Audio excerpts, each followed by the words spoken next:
कहत रही अनजान हो गईली, अब बात न होला दिलवा के मेहमान हो गईली। जान जान कहत रही अनजान हो गईली, अब बात न होला दिलवा के मेहमान हो गईली।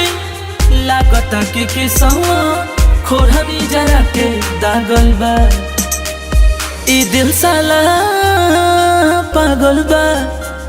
जे मिल ना पाई ओकरे से लागल बा, ई दिल साला पागल बा। जे मिल ना पाई ओकरे से लागल बा, ई दिल साला पागल बा, पागल बा।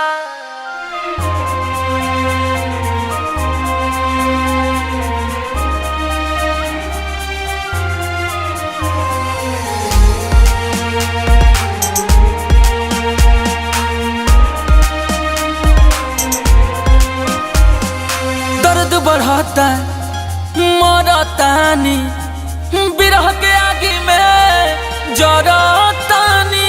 दर्द है दिलवा के कैसे सही, सनम बेवफा बारी कैसे कहे।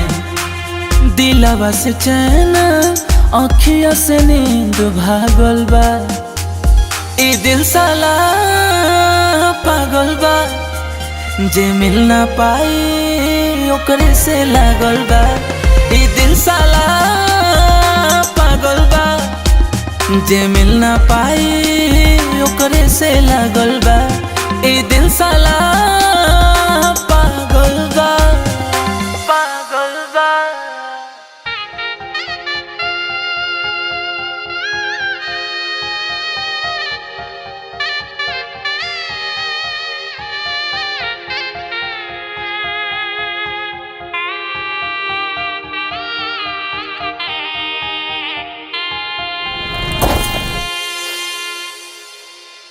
प्यार मोहब्बत बाटे धोखे, इतने कहो बिस्क न होखे। जे तोहरा के पहिले दीवाना करी, उहे सोनू आंसू बेगाना करी।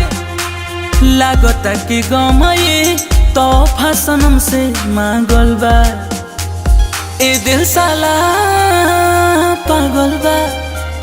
जे मिल ना पाई ओकरे से लागल बा, ई दिल साला पागल बा।